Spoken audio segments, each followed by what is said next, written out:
What's up guys, Gavin here, and today I want to discuss a card that came out of Dawn of Majesty and is a very cheap and low rarity card that actually I think has quite a bit of potential in the meta as a going first and a going second card, and I think a lot of back row decks could actually side this card, and that card is Stall Turn. Stall Turn is a counter trap card that reads, when a spell, trap card, or monster effect is activated that negates the summon or the activation of a spell or trap card, banish 3 cards from the top of your deck face down, negate the activation, and if you do, shuffle that card into the deck.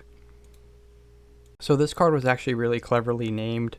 as it is based off a real-world aviation maneuver called the Stall Turn or the Hammerhead Turn, in which a plane kind of flies upwards to the point where it actually starts to stall out and lose all of its speed, at which point the pilot actually kind of flips the plane over in a 180, and really skilled pilots look like they can actually do this a couple times to make the trick look really insane. And what happens is the plane actually starts falling down, and the pilot just kind of takes that momentum and pulls the plane upwards and goes really fast out of this turn.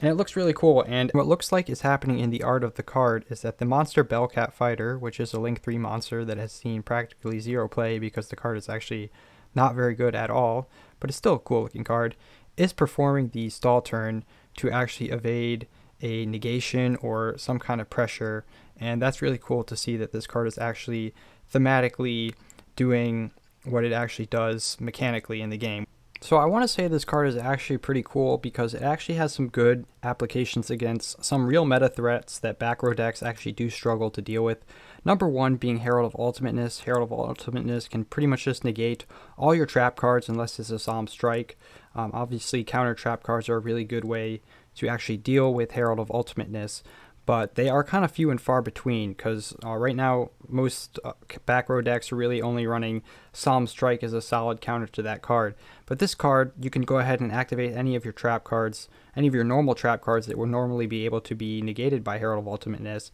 and this card could kind of reinforce that when your opponent tries to negate it with the Herald of Ultimateness. And you can go ahead and actually shuffle the Herald back into the deck, which is a really good place to put it because then they have to go through the extra steps of searching it back out of their deck again if they want to bring it out, because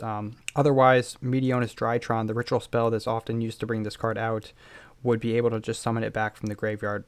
Another card that this card can out is Red Eye's Dark Dragoon. When your opponent tries to stop one of your important traps from going off, you can go ahead and use this on Dragoon, shuffle it back into the extra deck because Dragoon can't be destroyed, but it says nothing about being shuffled back into the extra deck, which is hilarious because chances are your opponent is not bringing the Dragoon back out again because usually it's brought out off of Red Eye's Fusion, and you're only playing one set of bricks because no deck could really afford to play 2 sets of bricks. So unless your opponent is playing Dark Magician or has Magicalized Fusion in their deck, they are definitely not bringing the Dragoon out. So this is a pretty valid out for that card as well. This card also is pretty decent against Borreload Savage Dragon because when your opponent activates the effect of Borreload Savage Dragon to negate one of your traps that might otherwise screw them over,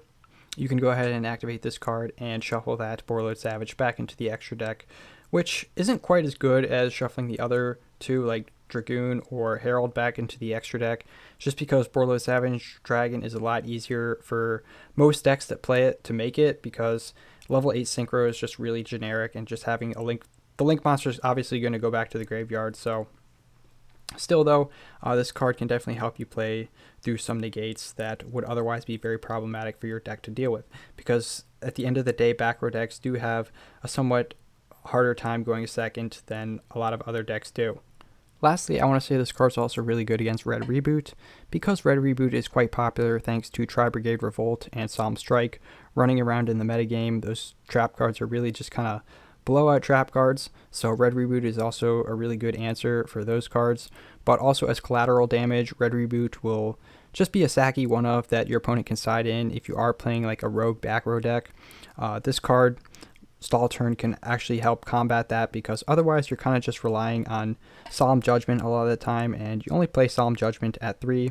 and you only have about a 33% chance of opening at least one copy of the Solemn Judgment. So that doesn't really feel like great odds, especially when your opponent can play Red Reboot, Harpy's Feather Duster, Twin Twister, and sometimes you even want to negate like a normal summon or a special summon with Solemn Judgment. So having this card to back up your Solemn Judgment can also feel really good. Anyways, guys, that's it for the discussion on Stall Turn today. Let me know what you think in the comments below. Is this card a sleeper or is it just bad in your opinion? I would love to hear your thoughts. But with that, I'm just going to leave you with peace out. Have a nice day. Goodbye.